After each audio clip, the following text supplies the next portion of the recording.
Imaginez si vous montez dans votre voiture et que vous prenez la route pour faire un voyage et qu'au lieu de vous concentrer sur les sections de route que vous traversez, imaginez que votre esprit, tout votre mental est déjà là où vous devez aller, là où vous voulez aller. Qu'est-ce qui va arriver?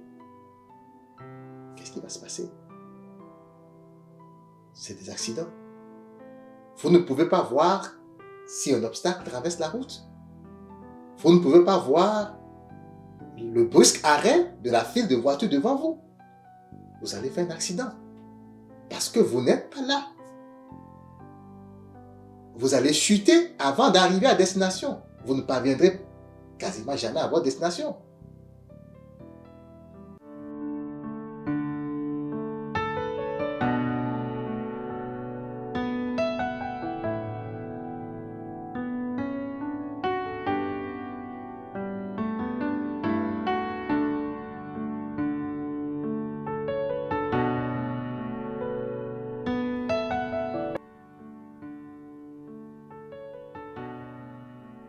Mesdames et messieurs, bonjour et bienvenue dans notre émission, dans cet espace d'échange où nous parlons de la spiritualité,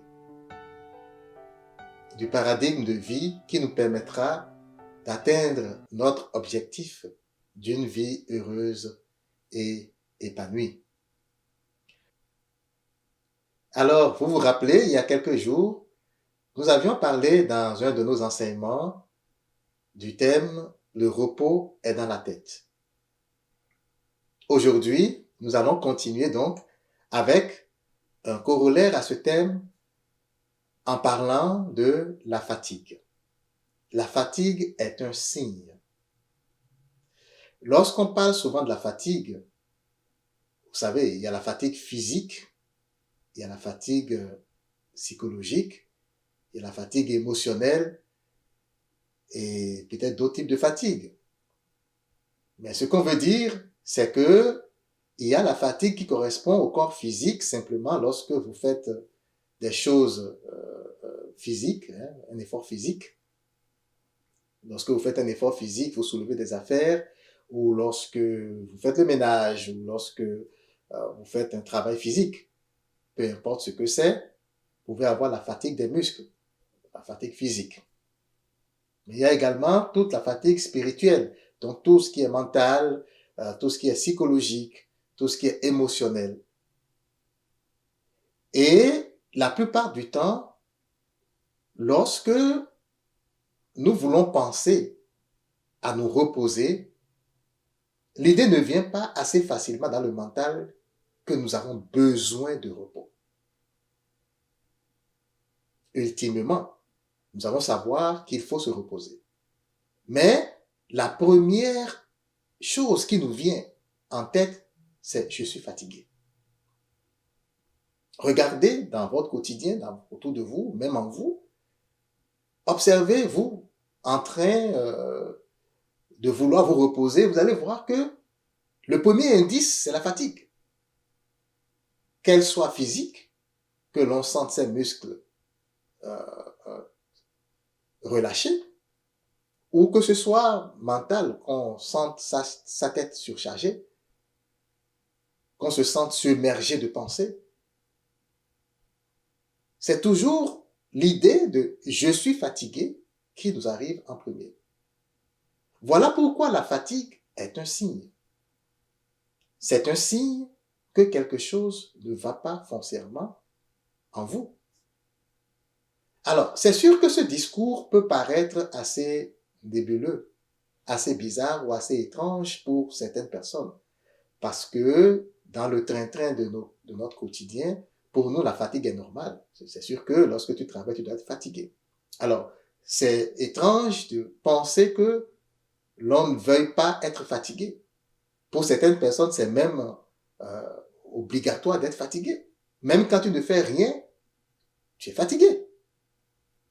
Mais la question, c'est de savoir, est-ce que la fatigue nous fait du bien? Est-ce que la fatigue est une nécessité de la vie? La réponse, c'est non. Pour vivre, nous n'avons pas besoin d'être fatigués. Dans cette vie, et nous l'avions déjà dit dans des enseignements passés, la seule chose dont nous avons besoin, c'est d'être. En réalité, nous n'avons même pas besoin d'avoir ou de faire quoi que ce soit. Mais c'est sûr que dans un monde rempli d'ego où toute l'organisation mondiale est dominée par cet état d'esprit de l'ego, nous ne pouvons concevoir vivre sans rien faire. C'est ce que nous avons appris de nos parents. Il faut travailler pour survivre. Il faut travailler pour vivre. Et c'est ce que nous apprenons ou que nous apprendrons à nos enfants. Et cette croyance se perpétue de génération en génération. La réalité, c'est que nous n'avons pas besoin de faire quoi que ce soit pour être, pour vivre. Alors, même si tu travailles, même si tu fais ton ménage, même si tu fais le rangement, eh bien, c'est par pure volonté. C'est toi-même qui veux le faire comme ça et tu le fais comme ça. Il n'y a pas de nécessité. Et alors, la fatigue, qu'elle soit physique, qu'elle soit émotionnelle, qu'elle soit psychologique, que tu as, n'est pas quelque chose de fatal. N'est pas quelque chose qui dépend même de ce que tu as fait. Non. Il y a des gens qui sont là du matin au soir, surtout quand une personne est en vacances, elle est là. Elle a fini d'évacuer la fatigue qu'elle a accumulée. Elle est là, elle ne fait rien, mais elle se sent fatiguée. Pourquoi? Parce que même quand tu es assis, eh bien, l'esprit travaille. On l'avait déjà vu. Alors, la fatigue est un signe. Mais quel signe? Que faut-il comprendre par là? Pour entrer dans le vif du sujet, eh bien, je vais donner lecture d'un article écrit par Alexandra Solnado dans son livre, Le livre de la lumière.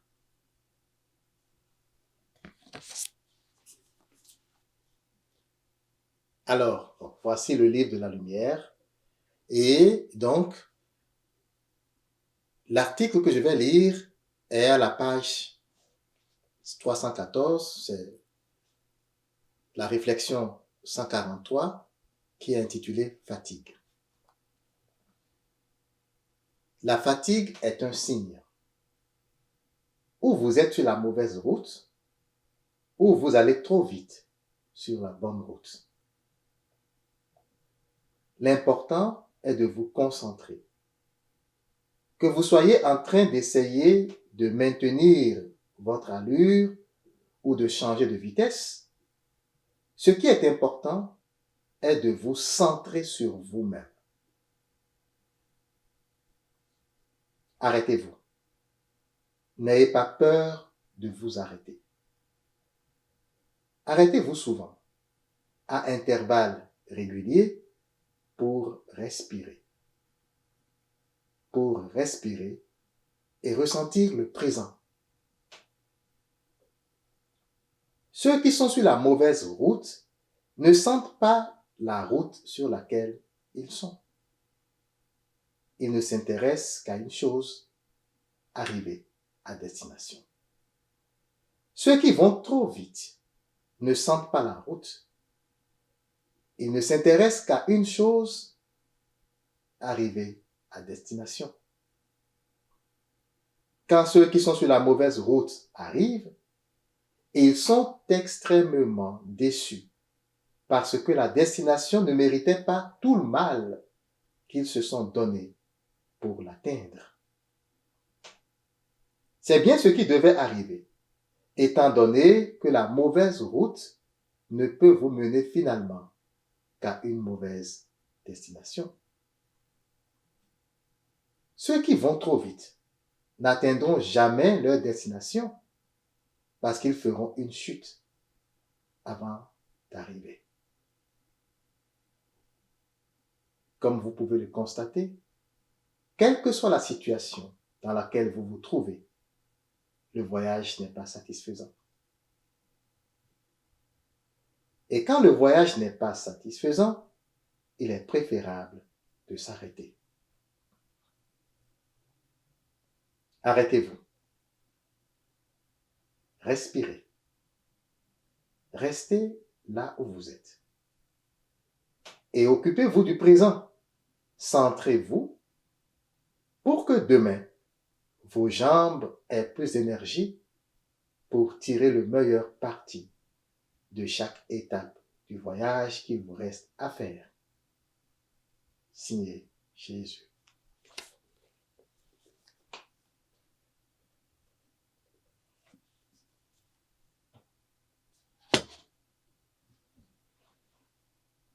Donc voilà,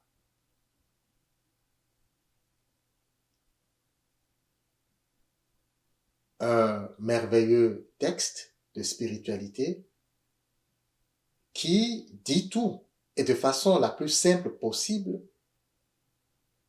de ce qu'est la fatigue.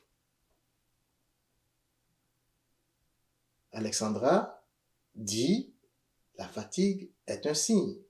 En fait, en passant, elle dit que c'est des révélations qu'elle a reçues, comme de l'intuition, sur ces sujets de spiritualité. C'est un très bon livre que je vous recommande pour méditer. La fatigue est un signe. 1. Soit vous êtes sur la mauvaise route, ou 2, soit vous allez trop vite sur la bonne route. Qu'est-ce que cela pourrait signifier pour nous? Lorsque vous êtes sur votre chemin, lorsque vous suivez la boussole de votre âme, lorsque vous écoutez votre intuition, la vie est facile. Ça veut dire que tout coule de source. Tout va comme sur des roulettes. Vous n'êtes pas gêné ou arrêté par les résistances ou les affres de quelque obstacle que ce soit. Pourquoi c'est comme ça? Nous l'avions déjà dit. S'il y a une chose en vous qui connaît l'avenir, c'est votre âme. Avant même que vous ne pensiez à quelque chose, votre âme sait déjà que vous en avez besoin. Et elle vous parle. Elle devance vos désirs.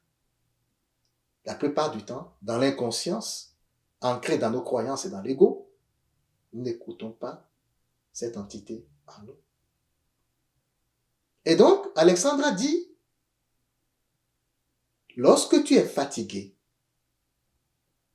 c'est d'abord et avant tout, soit parce que tu es sur la mauvaise route, donc tu as emprunté un chemin que tu ne devrais pas emprunter, tu fais des choses que tu ne devrais pas faire. Devrais pas, ça ne veut pas dire que c'est une interdiction formelle pour toi, il n'y a pas de commandement ou de restriction. Non, c'est que tu fais des choses qui ne fonctionnent pas pour toi, qui ne sont pas agréables, que ton âme ne désire pas, mais tu le fais quand même. Ça a des conséquences. Et l'une des conséquences, justement ici, c'est la fatigue. Ou alors, la deuxième possibilité ou la deuxième raison, c'est que tu es sur la bonne route, tu fais ce qu'il faut faire, mais tu veux aller tellement vite. Tu ne vis pas dans l'instant présent. C'est ce que ça veut dire. Tu ne profites pas de chaque chose qui a lieu ici et maintenant. Tu fais quelque chose, mais tu as hâte de finir. Tu fais quelque chose, mais tu es pressé d'arriver à destination. Chers frères et sœurs, est-ce qu'on peut, à des moments donnés, se calmer et se poser la question de savoir, lorsque quelque chose ne va pas, lorsqu'on sent la fatigue, laquelle de ces deux raisons correspond à ma situation? Est-ce que je suis accroché à quelque chose que je veux absolument faire et absolument la faire de cette façon? Ou alors, je sais bien qu'il faut passer par la droite, mais mon esprit est déjà devant. Mon esprit m'a devancé. Tout mon esprit est accroché au résultat que je désire avoir. je commence à travailler quelque part, j'aspire à un poste de responsabilité, mais ce que je fais aujourd'hui, je ne suis pas là. Tout mon esprit est en train d'envier quelqu'un qui est à ce poste aujourd'hui. Imaginez si vous montez dans votre voiture et que vous prenez la route pour faire un voyage et qu'au lieu de vous concentrer sur les sections de route que vous traversez, imaginez que votre esprit, tout votre mental est déjà là où vous devez aller, là où vous voulez aller. Qu'est-ce qui va arriver? Qu'est-ce qui va se passer? C'est des accidents. Vous ne pouvez pas voir si un obstacle traverse la route. Vous ne pouvez pas voir le brusque arrêt de la file de voitures devant vous. Vous allez faire un accident parce que vous n'êtes pas là. Vous allez chuter avant d'arriver à destination. Vous ne parviendrez quasiment jamais à votre destination. C'est sûr, si vous prenez la mauvaise route, c'est la même chose. Vous voulez aller dans une ville A et vous prenez la route de la ville B, qu'est-ce qui va arriver? Oui, vous allez vous rendre dans la ville B, mais vous serez déçu. Parce que ce n'est pas votre désir, c'est pas ce que vous avez désiré au départ. Je veux une femme belle, c'est là où je vais arriver, mais je ne fais pas les bonnes choses. Je choisis de tromper les femmes. Je choisis de tromper les femmes. Qu'est-ce qui va arriver? Je vais avoir une femme parce que je veux absolument la voir, je vais lui mentir, je vais la tromper, mais arrivé à destination, quand elle va découvrir réellement qui je suis, je ne serai plus dans cette disposition que je veux. Mon état d'esprit de joie et de paix, une vie épanouie et agréable que je veux passer avec une belle femme, je ne vais plus la voir. Je ne vais plus la voir. Parce qu'elle va découvrir que je ne suis pas quelqu'un de bien. Elle va découvrir que je ne suis qu'un menteur, qu'un profiteur. Ce sera la catastrophe. Ce sera la cacophonie. Alors, voilà, chers frères et sœurs, nous sommes appelés aujourd'hui à réfléchir à ce que nous faisons lorsque nous empruntons la route. À chaque instant de notre vie, nous entreprenons des choses. À chaque instant dans notre vie, nous voulons faire des choses. C'est bien d'avoir une bonne intention. Je veux ceci, je désire ceci.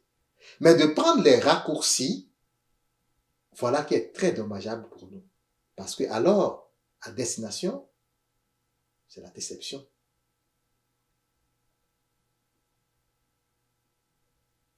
Soit nous n'allons pas parvenir à destination, soit nous allons y parvenir, mais ce ne sera plus ce que nous avons voulu ou désiré au départ.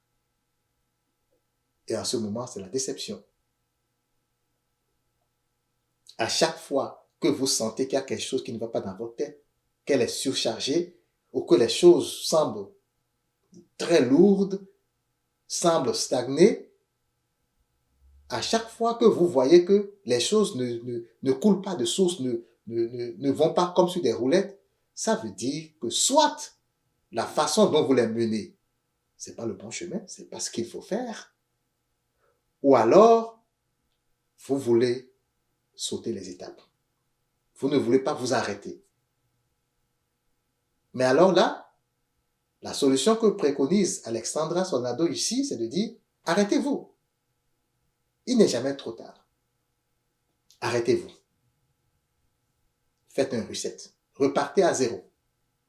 Dites-vous, ben voilà, je viens de prendre conscience que la fatigue que je ressens dans la tête, la plupart du temps, c'est dû à tel ou à tel diagnostic. Je n'ai pas pris le bon chemin, ou alors j'ai voulu aller trop vite et les choses ne se sont pas bien passées. Je viens de prendre conscience de cette réalité. Et puisque j'ai pris conscience de cette réalité, je peux maintenant changer pour que les conséquences futures de mes nouveaux actes, de ma nouvelle décision, me soient plus agréables.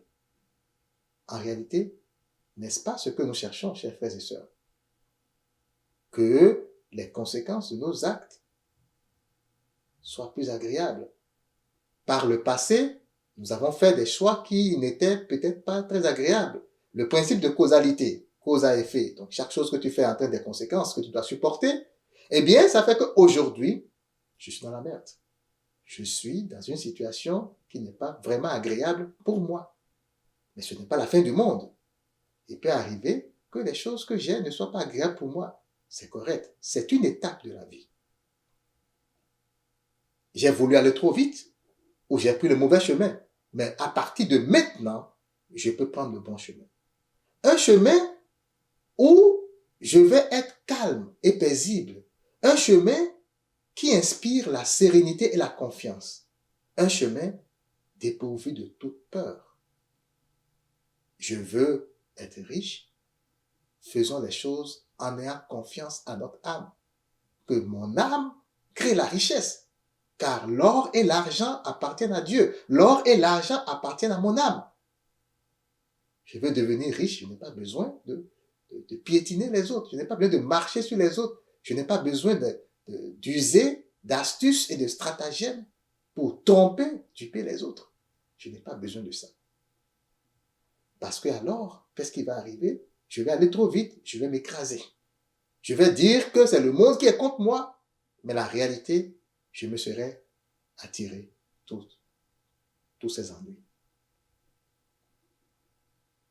Alors, chers frères, chères sœurs, voilà ce que j'avais à partager avec toi concernant la fatigue. J'ai trouvé que c'était un très beau test, un très bel article de Alexandra Sonado, et je te recommande le livre de la lumière parce que c'est vraiment le livre de la lumière. Il regorge d'excellents